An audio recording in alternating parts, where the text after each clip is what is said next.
Well, first of all, welcome to St. Mark. For those of you who might not be regulars here, I'm honored to be able to just speak with you a little bit this morning. I promise it won't be too technical. So oftentimes folks will ask, well, why does the church need law? Didn't St. Paul said to get rid of all that, right? But obviously, every society depends on a structure, depends on guidelines, ordinances, to have orderly society, because humanity has fallen, and we tend, if we don't have proper guidelines, to fall into chaos.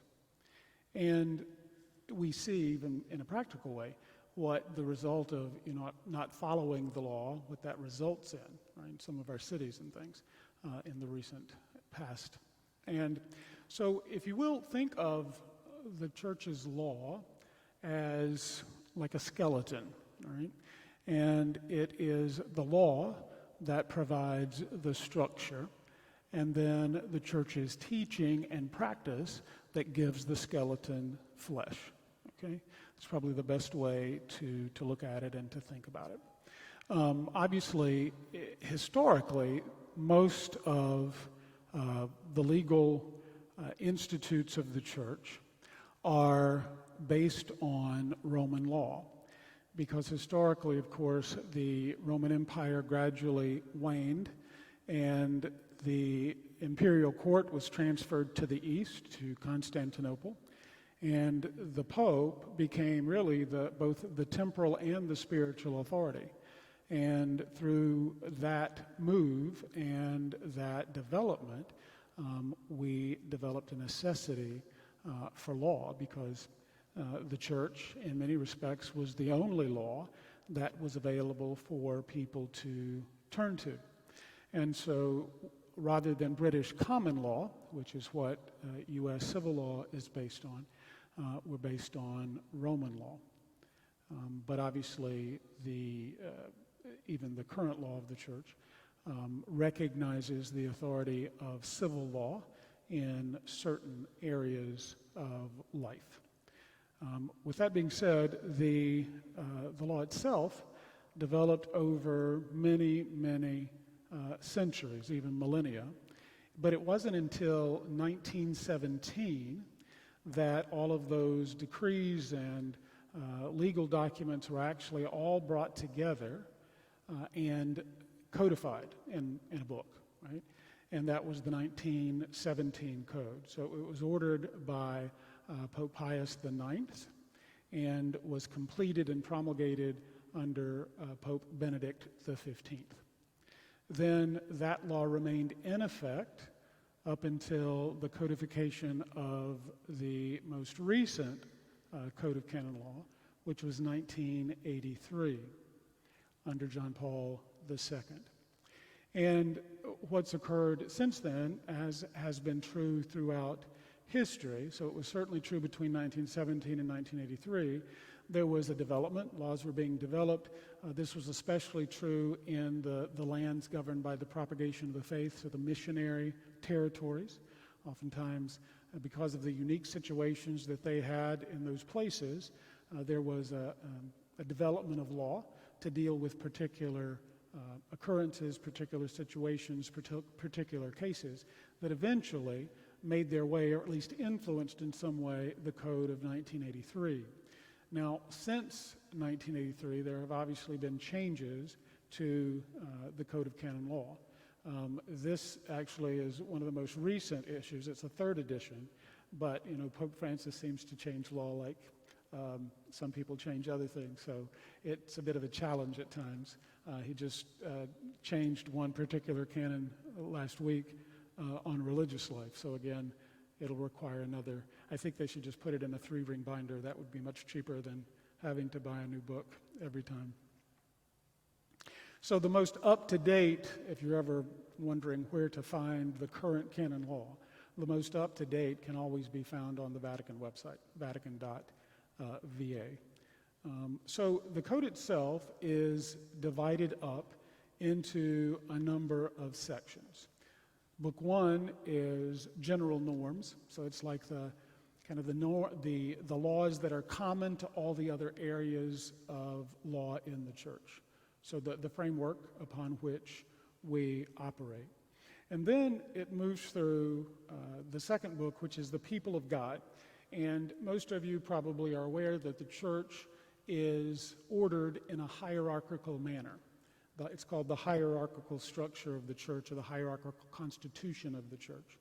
So the biggest area of law is that law which impacts all the Christian faithful.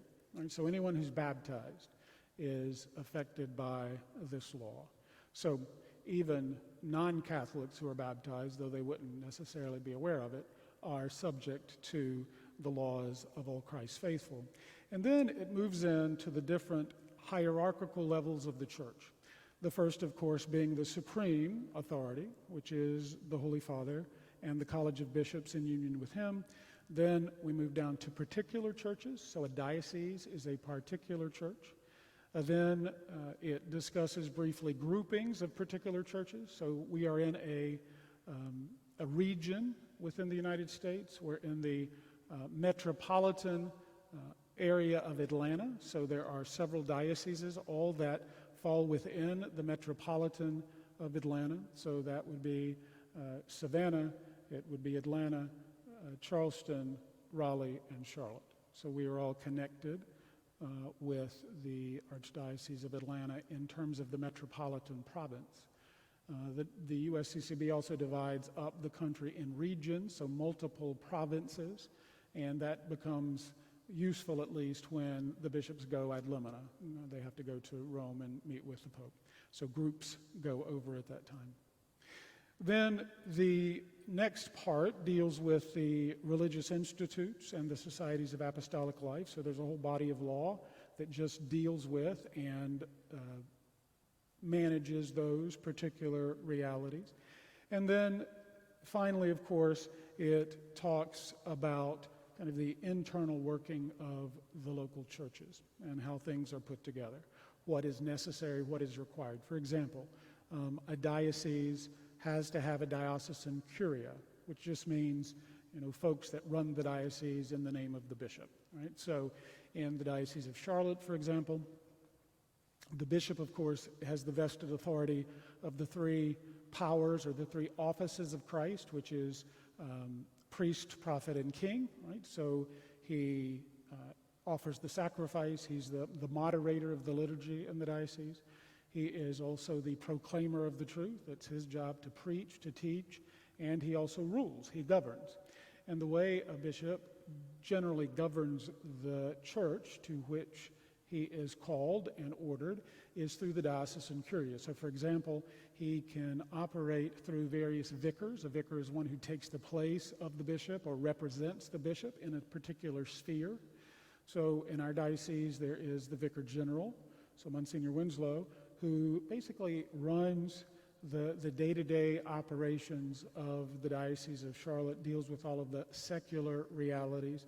And one of his big jobs is to make sure that the secular and the ecclesiastical are as much in harmony as they possibly can be. The bishop can also appoint certain episcopal vicars that are vicars general, but in only a particular area of church life. So again, in our diocese, we have two vicars for education. One is for faith formation, which is Father Arnsparger. The other then is for the Catholic schools, which is Father Reed. And the third is the vicar for Hispanic ministry, which is Father Julio Dominguez. There's also a judicial element to the church. Right? So because the church is composed of rights and obligations, each person, each member of Christ's faithful, has a right to vindicate his rights before a church tribunal.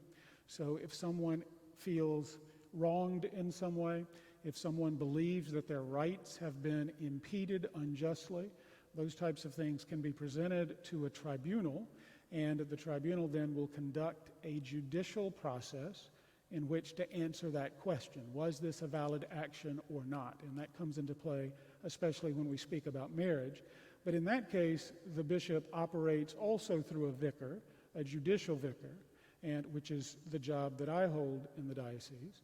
And we handle in the tribunal all of those particular cases, and obviously also work with the Vicar General and the Chancellor's Office to help regulate things as much in harmony with canon law as possible. So, for example, of a secular reality that we have to deal with. So let's say if the diocese wants to sell a piece of property that the diocese owns. Because everything is in the bishop's name as a sole proprietorship, which is just basically, there's one big entity and it's responsible for all the smaller entities, then the bishop could sell that property, no problem.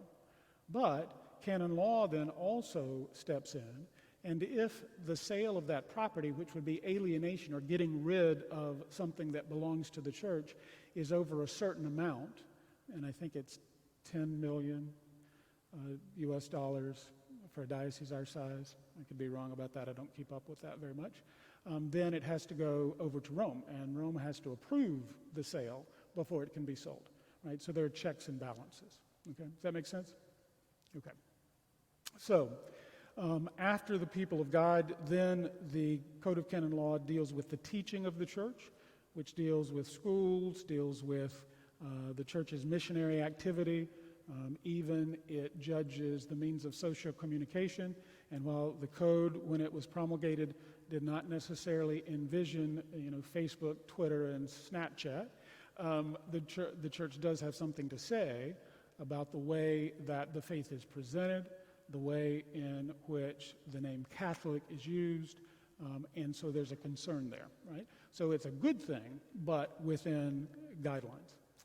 And then the book 4 is the Sanctifying Office, which basically deals with all the sacraments, which is what we're concerned with today. We'll talk about marriage. And then there is the temporal goods of the church, right? Because the church is a visible body. It is a physical reality. It also has stuff. It possesses things. It possesses church buildings. It has the right to use the funds given to it to fund the ministry of the church. So there are laws that govern the way that takes place, and again, to provide proper checks and balances.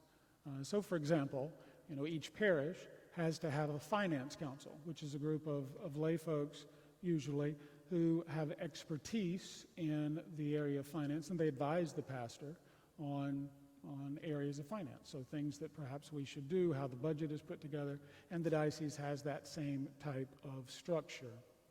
And obviously, if you pay attention to the news, the Holy Father, during his pontificate, has been very much concerned about making sure that the Vatican financial arms are also in harmony with those checks and balances in the life of the church. And so there's been some news pieces about that. Cardinal Pell, of course, was the first prefect of the economy, and now there have been some other developments, of course, in moving things from the Secretariat of State over to the financial arm. And then finally, the last two books, book 6, are sanctions in the church. So just like if someone in civil society breaks the law, and there are consequences, so too in the church, if someone violates a law and commits a delict, which is a crime, then there's a way in which those things have to be handled in order to preserve the rights as well as the obligations and the protections that are necessary for an orderly society. And then finally, the last book deals with processes, right? So the way things occur, so the way a judicial trial occurs or a marriage trial occurs. The very last canon in the Code of Canon Law, which many would argue is the most important, says this, and I think it's worth hearing, and some of you may have heard it before because it's often referred to by canonists and by bishops, and it says this. And I'm just going to read the last part of it.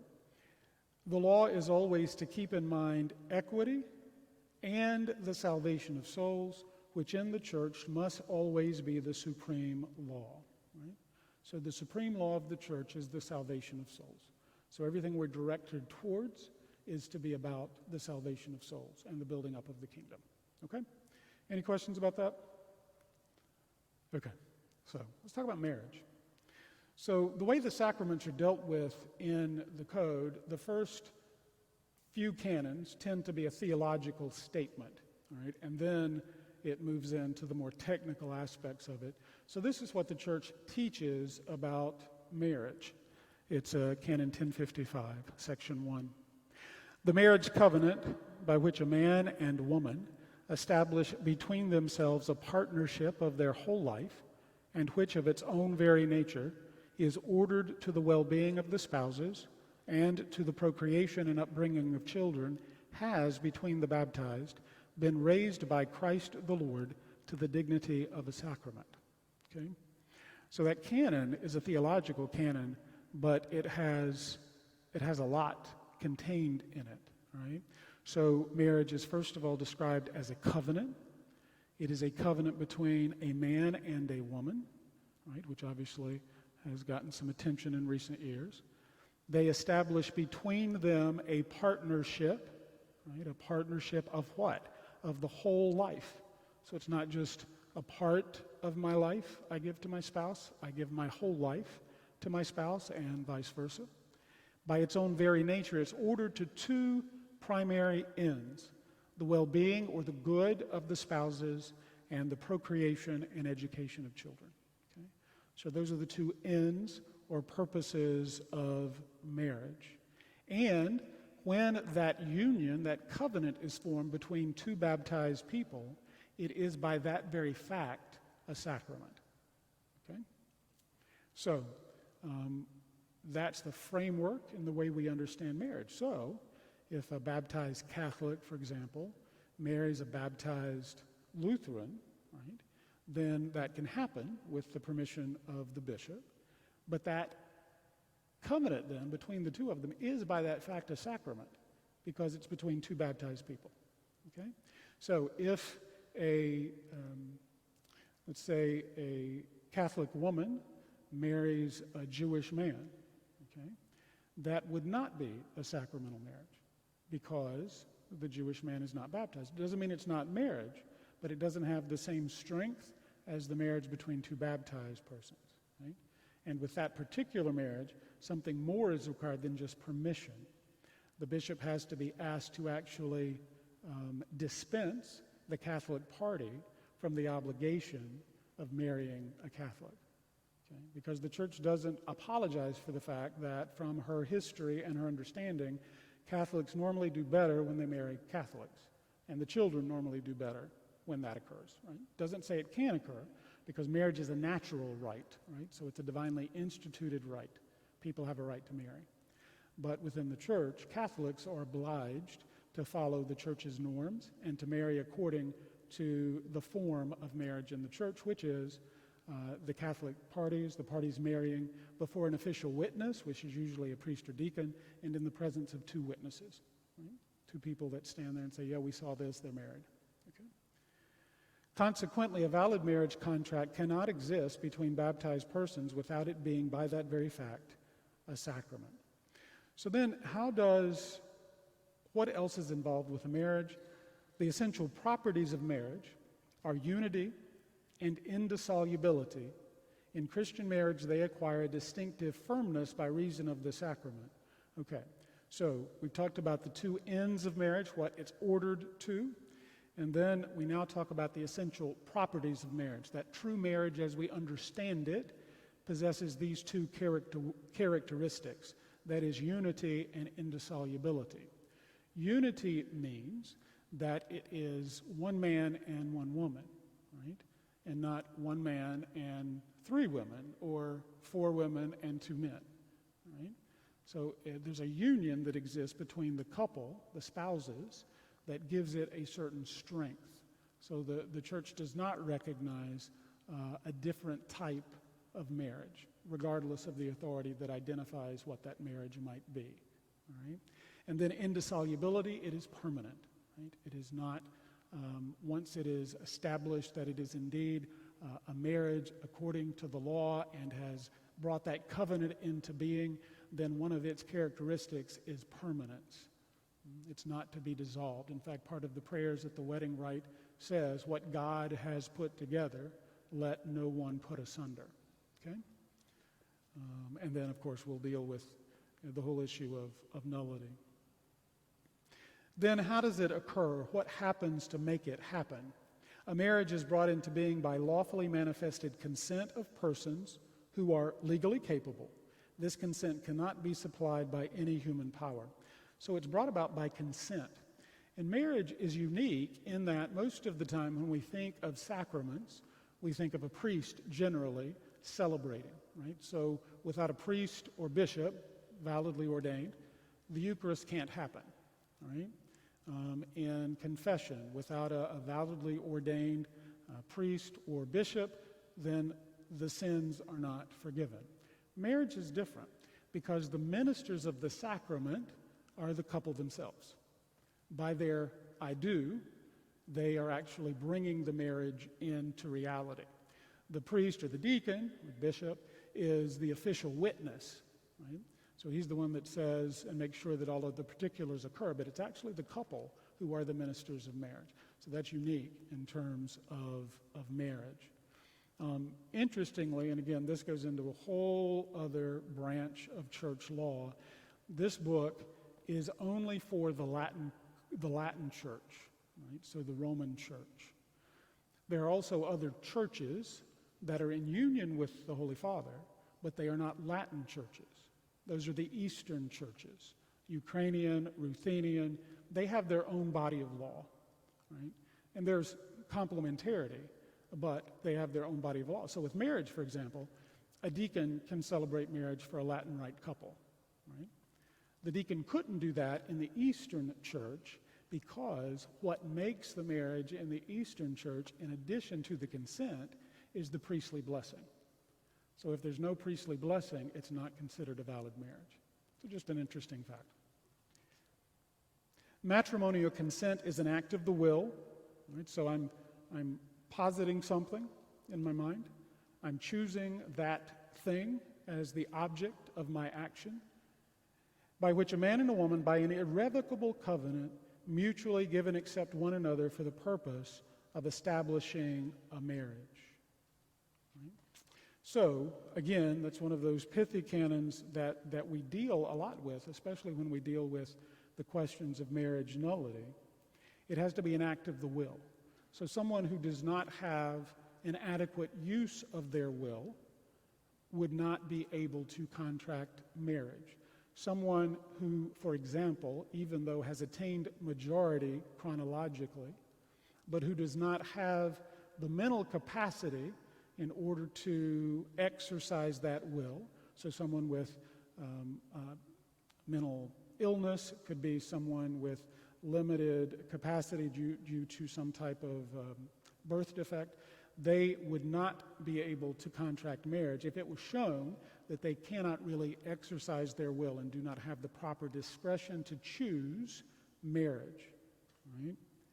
That it's irrevocable and it's mutual in the sense that the couples give and accept one another for the purpose of establishing marriage, right? And there have been lots of developments with that over the years because, in fact, marriage, as long as it occurred, so historically, and this was very important for the Catholic royal houses of Europe, which were all of them at one time, that the marriage came about as long as there was legal consent given. It was very, very almost impossible to declare a marriage null in the Middle Ages, for example, because they just had to be aware that they were saying yes to marriage, and they had to be capable of the end of marriage, which the focus at that time was much more on the procreation and education of children, right? An interesting study in that reality would be the 6 wives of Henry VIII, okay? And all of the trouble he got into and all the trouble he caused the world thereafter, all right? So, what then does the church tribunal do? So a marriage comes about, and for example, again, Catholics are bound to marry according to what we call canonical form, which is the couple with two witnesses before an official witness, all right, and according to the liturgical rites of the church. However, non-Catholics are not bound to that, and the church recognizes the validity of their marriages. So, two Baptists who are free to marry can do so, and the church recognizes that that's a valid marriage. Same thing for two Lutherans, whatever, right? If it's a baptized person and an unbaptized person, again, the church recognizes it as real or valid, but it's obviously not sacramental because it's not between two baptized persons, right? Okay. So that's oftentimes causes confusion because obviously divorce in the past more than now was much more prevalent among non-Catholics, and oftentimes those who then have to approach the tribunal get confused because they think, oh, well, they're not Catholic, so their marriage doesn't matter. But that's not true. We respect the marriages of non-Catholics, provided that they are entered into freely. So what would impede or keep someone from getting married validly?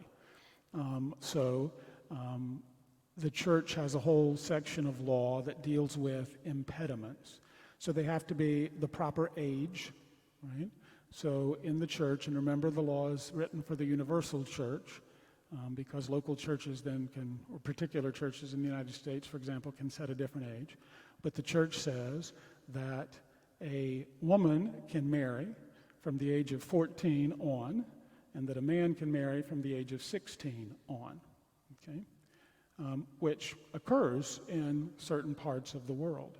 And again, if you study the law that impacted the royal houses, very often that was not uncommon, right? So, the King of Spain wanted to form an alliance with the King of Portugal or the King of England. Well, then he would say, take my daughter, let him marry your son, and then an alliance was formed. So it was very much a contractual reality, and you see that all over Europe, historically.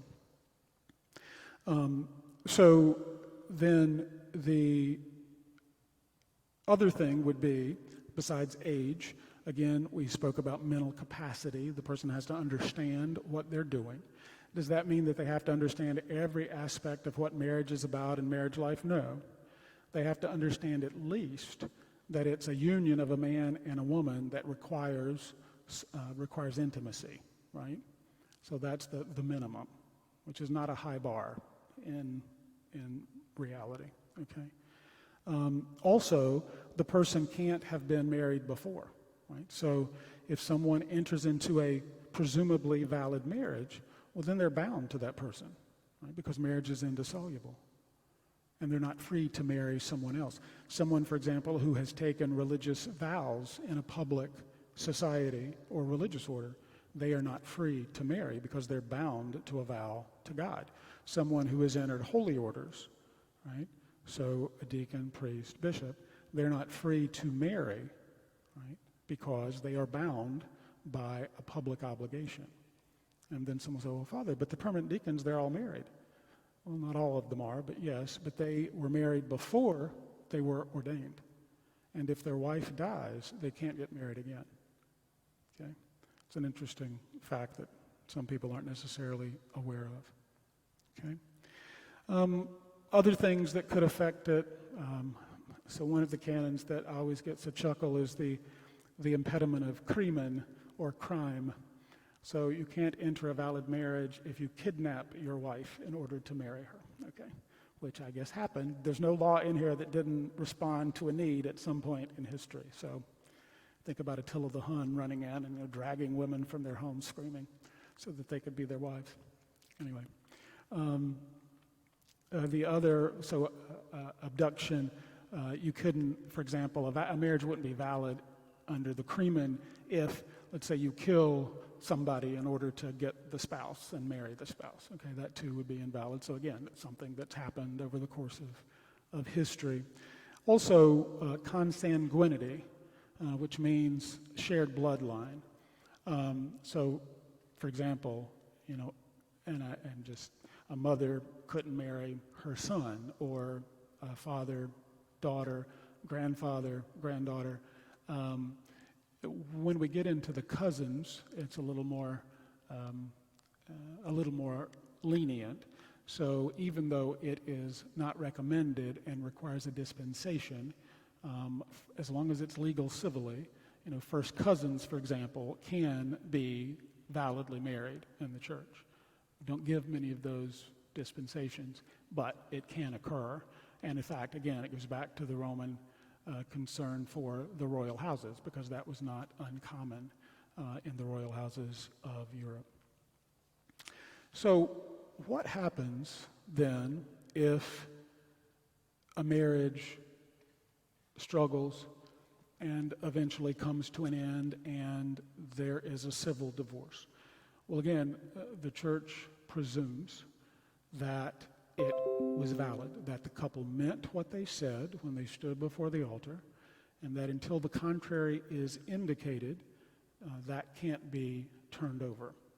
Okay? So when we look at marriages, when someone comes and requests a plea of nullity, of invalidity, it's another way that we refer to it, a number of things have to be examined, all of those things that we talked about. So were both parties mentally capable of entering into marriage? When they married, did they intend that it be permanent? Did they intend to be open to children? Did they intend to be faithful, right?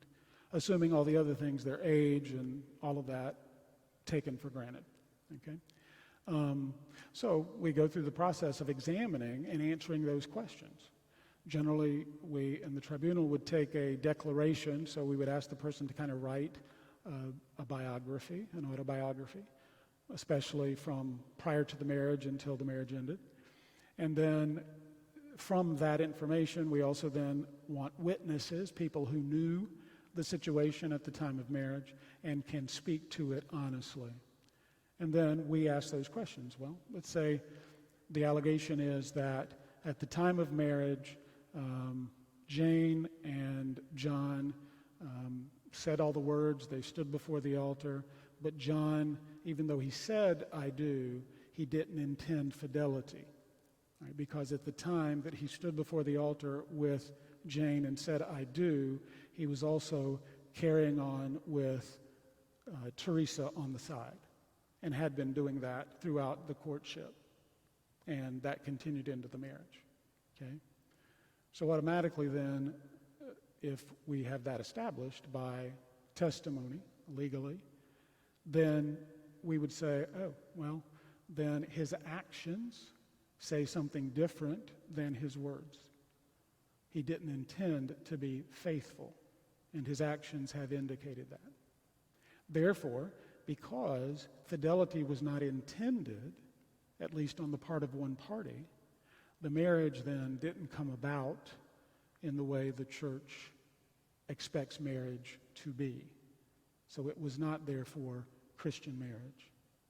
Okay? So we would do the same thing with any of those headings of nullity. Now, apart from what many people say, there are marriages that are actually valid that come to an end. One of the least known canons of the church that rarely get used, certainly in this country, is that a couple, when they are having difficulties, a Catholic couple, if they want to separate, just separate, not divorce, they are supposed to approach the bishop and ask for permission to do that. And again, the reason is why? Because the church's goal before we enter into a process of declaring something invalid or null is reconciliation. Right? That's the church's first desire. So if that law is followed, then the bishop can say, okay, but have you thought about this? Have you done some counseling? Are you trying to be honest about the situation? Because we want to save this if we can. All right. Sadly, just because of the nature of things in the world today, in our country today, we never really see a marriage case until the divorce has already occurred. right? So we don't really have a basis. And in fact, sadly, and this is more where the civil stuff comes in, the tribunal won't even deal with a case if there is a civil divorce pending, because we don't want to drag the church into a civil trial or a civil process. Okay. Does that make sense? Okay. So once it's established that something was lacking, that the marriage, the supposed marriage, was defective in some way, then the tribunal, after, again, both parties are involved or invited to be involved, witnesses have been gathered, there's an officer of the court called the defender of the bond that argues for the validity of the marriage that the judge has to address. Right? So a judge just can't say, yeah, it looks null to me. He has to also read what the observations of the defender are, who's defending the marriage, along with the advocates. Each party has an advocate or a lawyer that argues for them. Okay? Once all of that has taken place, then the judge can issue a sentence, all right, to say, I find in favor of nullity or against nullity. All right? And then once that happens, there's a period of 30 days for either party to object and lodge an appeal if they think it was unjust. And if that happens, then it goes up the level. So the diocesan level is level 1. Then the Metropolitan Tribunal in Atlanta would be level 2. And then the next level would be the Sacred Roman Rota in Rome, which is the Church's Supreme Court for these types of cases. Okay, there's also the Apostolic Signatura, which basically deals as the Supreme Court for procedures, to make sure procedures work. And then there's also the Apostolic Penitentiary. It's not a jail. It is the office that deals with spiritual things that take place within the internal forum, all right, related to confession, basically. Okay, it's also the office, for example, that issues a decree proclaiming a plenary indulgence for somebody.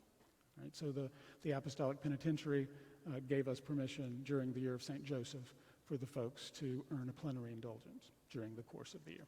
Okay, so that's kind of, in a nutshell, what the tribunal does. Obviously, that's only marriage cases. So there are clergy cases, there are property cases, there are defamation cases, there are, all different types of cases that that we as a tribunal are qualified to deal with.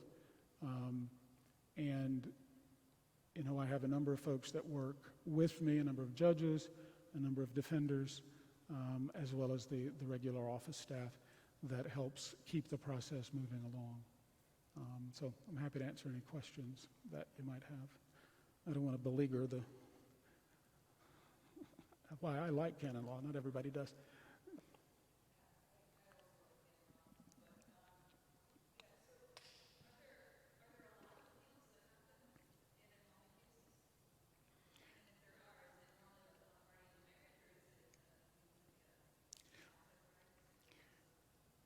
So the only way it can be an outside party would be an office by the name of Promoter of Justice, which is an officer of the court.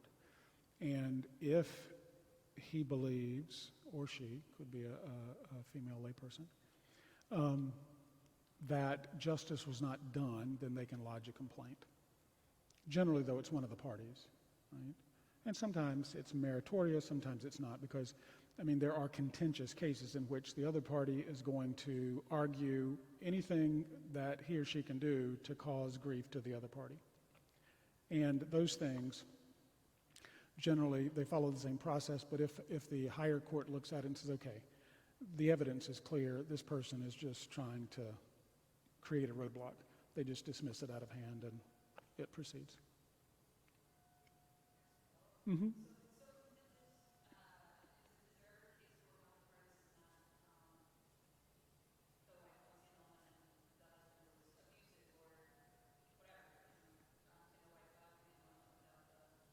We have to contact, or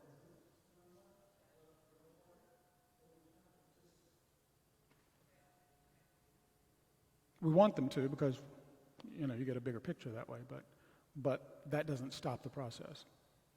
Yes?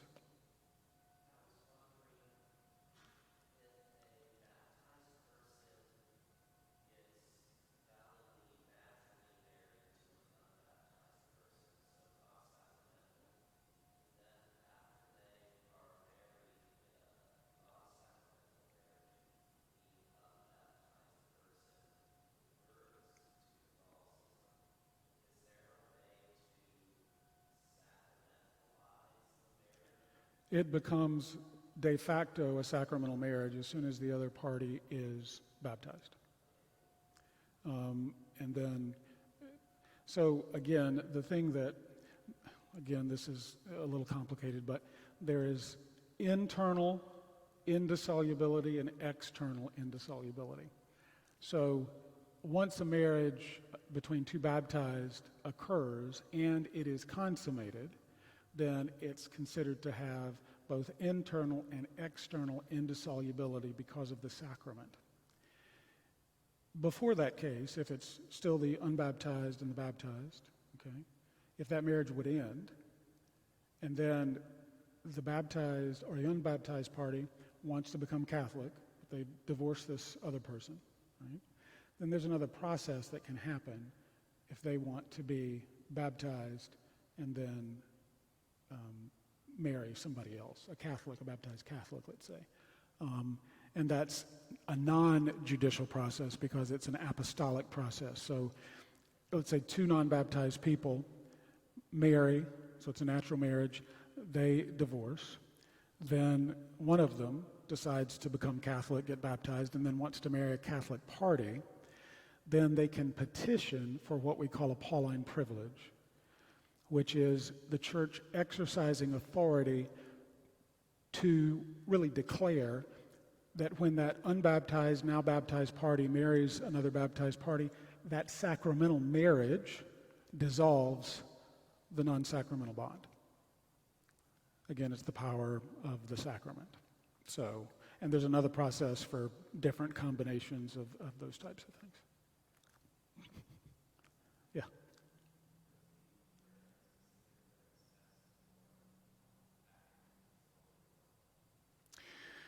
So we recognize, in a limited way, the social sciences, right? So we will, at times, have people, parties, evaluated by a psychologist to determine, what was going on at the time of the marriage or what's being manifested that caused this marriage to fall apart. So generally, if it is based on the psychological capacity of the person, then we always get a psychologist involved. Yeah. They don't make the decision, but they help us form the decision. Yes?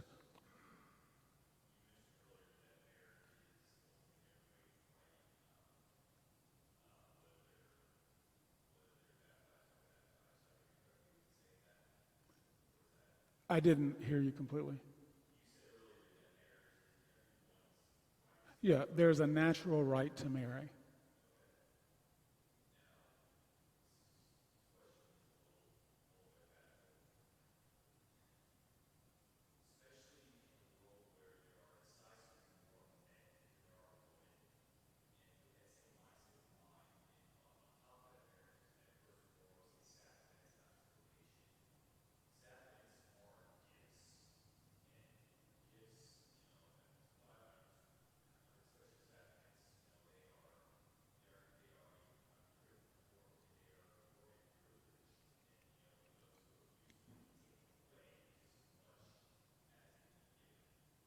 Okay.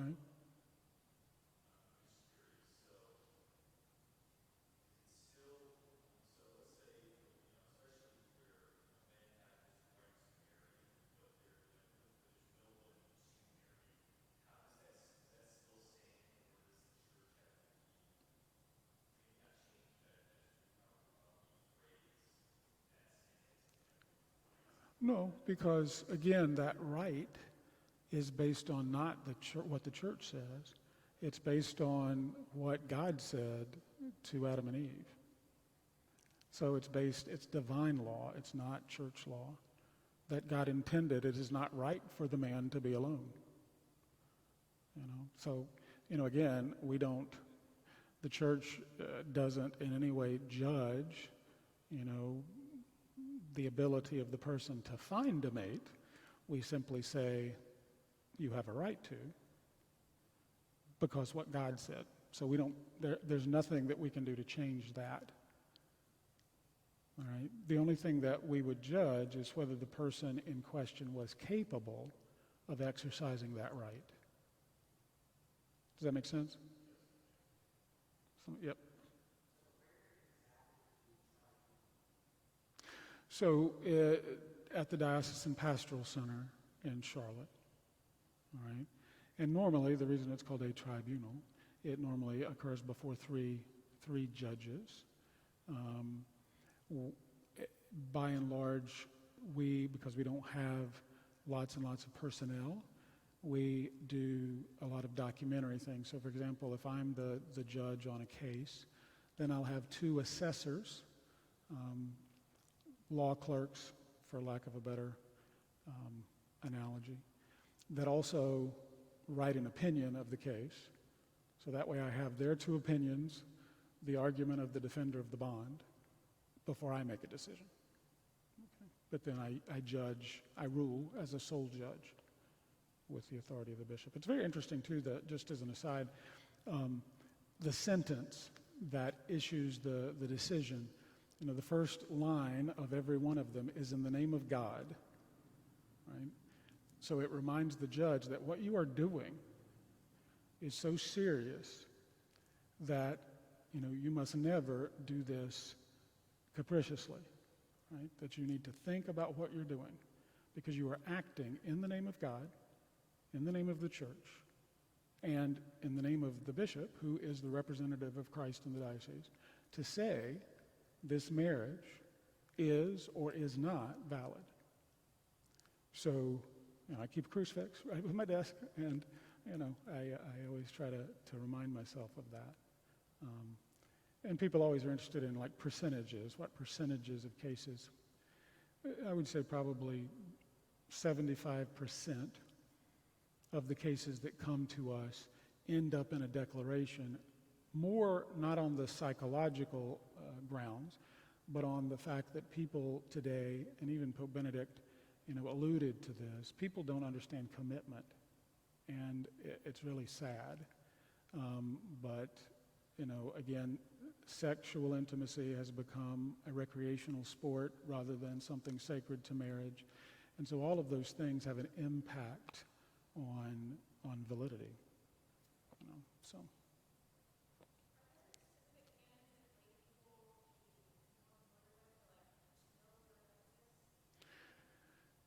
Yeah, I think so. And there are some good, Ed Peters has a good website. There are some books called Surprised by Canon Law, I think does a nice job of kind of laying out what the rights of all the Christian faithful would be. I wouldn't necessarily recommend, if you have a legal mind and you like it, then get the book and go through it. This one actually is good. It's produced in Canada, but it includes a commentary on each canon. So this is helpful for something quick, right? So if you came to my office in Charlotte, then you would see lots and lots of books, because sometimes, it's not enough just to look at one. We have to open lots and also look at decisions of the Roman Rota, which is the court, as I said, that kind of governs us. So their jurisprudence guides what the rest of us do. So it's not dissimilar from the Supreme Court. The lower courts have to look at what the Supreme Court has done. Same thing for us. There was one back here.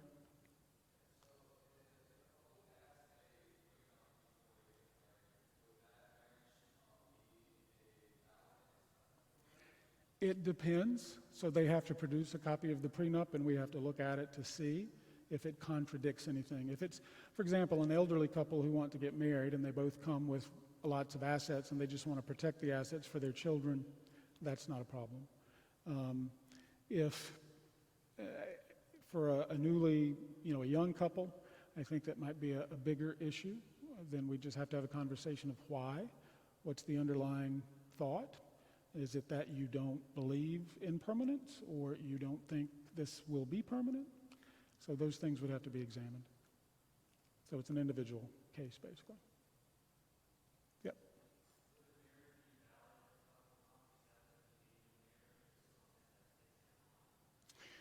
So that's an interesting question, and it's one that's been addressed a number of times and in different ways. So they say before the altar that, yes, they are open to children, that they will accept children lovingly from God, is the words of the ritual.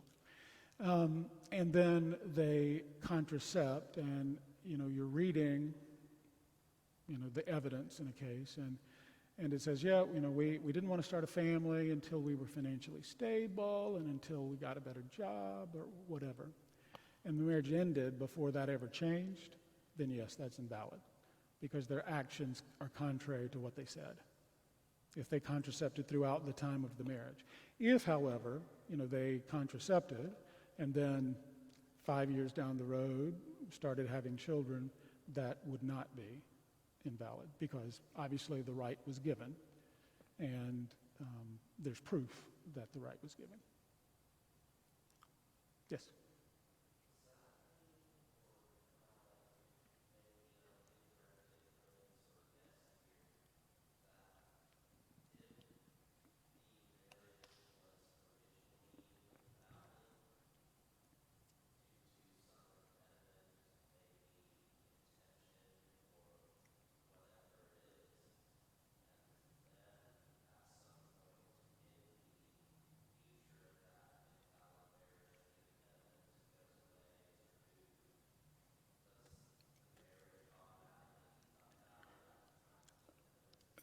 Not necessarily, because, again, we have to be careful not to conflate two different things.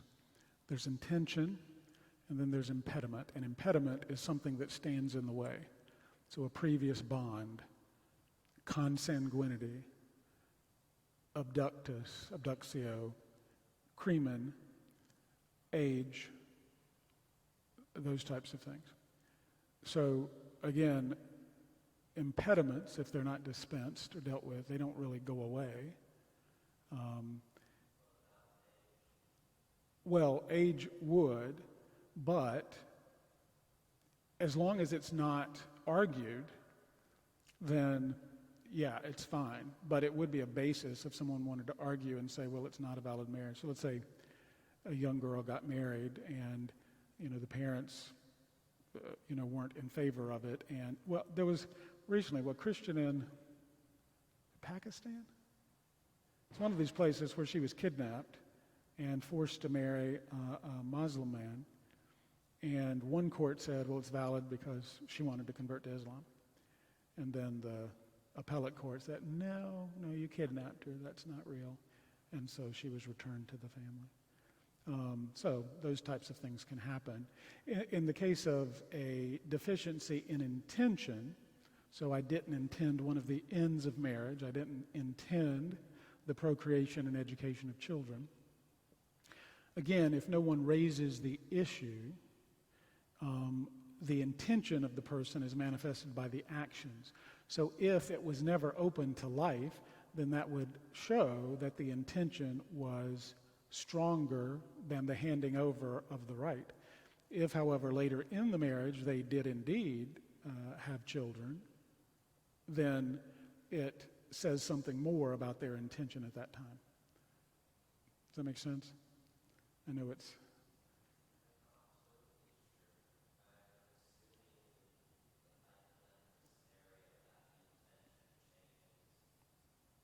Yeah. So it can, again, that they may have... Well, again, you assume if they eventually have children that what they said at the beginning is what they meant. They just wanted to delay. So it was a temporary exclusion of children. Okay? Yes?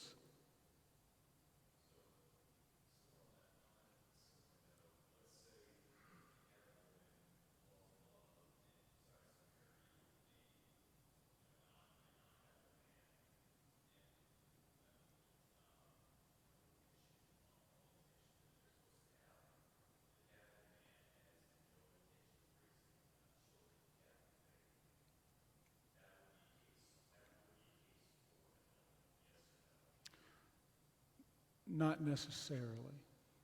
That's a good legal answer, right? You don't give a straight answer.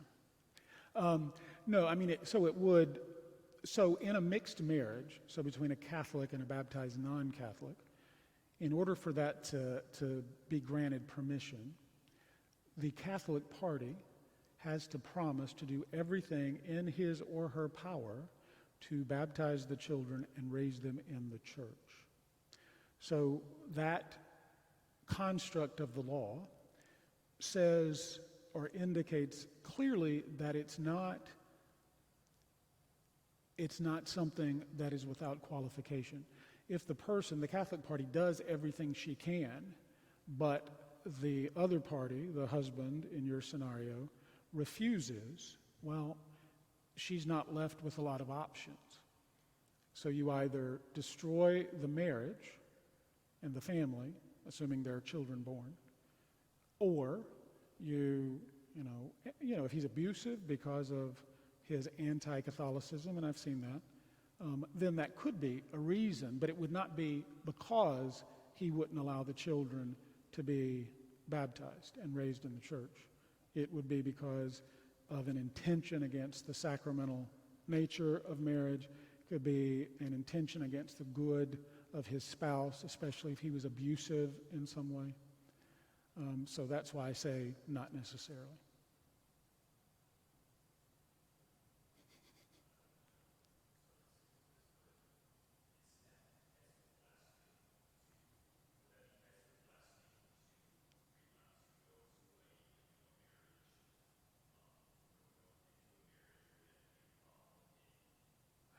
Well, yeah, that's why in marriage preparation, those things have to be discussed.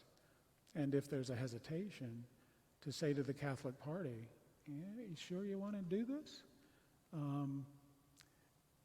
Sadly, you've all heard love is blind. Well, for a canonist, we add a qualification to it. Love is blind and stupid. Okay? So it's the way it is. So that's why marriage preparation is so very, very important. And sadly, to the church's detriment, over the last 30 years or so, it's getting much better, but there was a lot of laxity in terms of marriage preparation because there was an assumption, if you're raised Catholic, you know what marriage is, but it's not the case anymore. So we're dealing with a whole new deck of cards, so to speak, in terms of things that impact marriage, whether it's the lack of understanding of commitment, whether it's various types of addiction, especially pornography in our internet age.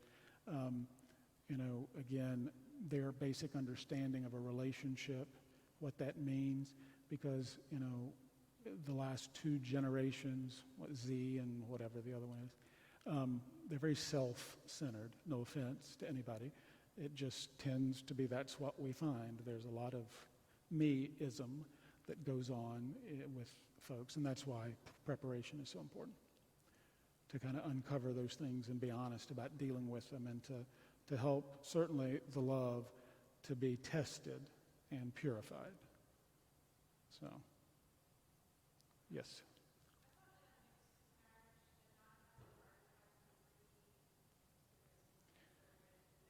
It did. It was true in the 1917 code. But after Nostra Aetate, which was the Second Vatican Council's decree on other religions, basically, that only the Catholic party could really be obligated because they are obligated to the law. The non-Catholic party is not. Back and back.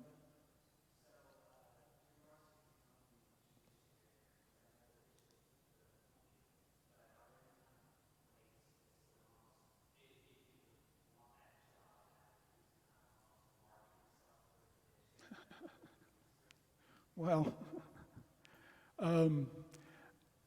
so how did I get into canon law? I was ordained and then was at my first assignment, and our bishop resigned, which was Bishop Donahue. He didn't resign, he became Archbishop of Atlanta. And we had a new bishop appointed, Bishop Curlin, and I was already just doing some helping the tribunal, doing some advocacy stuff. And Bishop Curlin called up and said, "Oh, you're helping at the tribunal. Good, you're going to go study canon law." Okay. So that's really, just how it happened. So I went and studied canon law. So you have to have the credentials.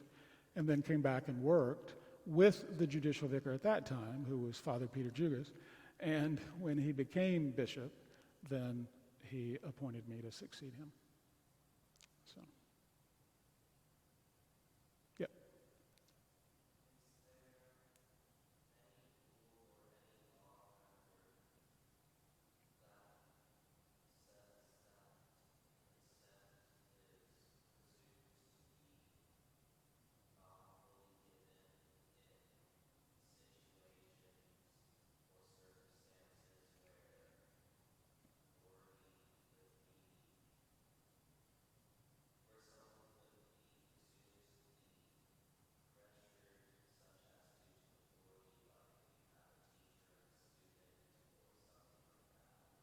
Or like a shotgun marriage, which is what, when I was young, we talked about shotgun marriages. So, in the South, especially in the mountains, it would have been true everywhere in the South before, but probably some places in the North. So let's say, a young man and a young woman, who are interested in each other and violate the norms of society and engage in things that should be reserved to married couple. And the young lady's father finds out, and the young lady's father gets the shotgun and says, okay, you have used my daughter, now you're going to marry my daughter. So that was a shotgun marriage. Yes, there is. Coercion cannot, someone has to be free to marry. And so that can actually be one of the bases of declaration of invalidity, force and fear, that someone is forced or fearful about the marriage, because they can't be free and do that. You can't force someone, for example, to be ordained. You have to be free to say, yes, I do. Same thing with marriage. I don't know what time, I don't want to, we're already almost to 12:30. So, sufficient? Basta? Okay. Thank you all.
The Lord be with you. Father in heaven, we ask you to send your blessing upon these servants of yours. Keep them always in your care. Help them to be faithful in seeking their vocations and ever seeking to serve you faithfully in building up your kingdom. May Almighty God bless you and keep you, the Father, the Son, and the Holy Spirit. Amen. Ite in pace.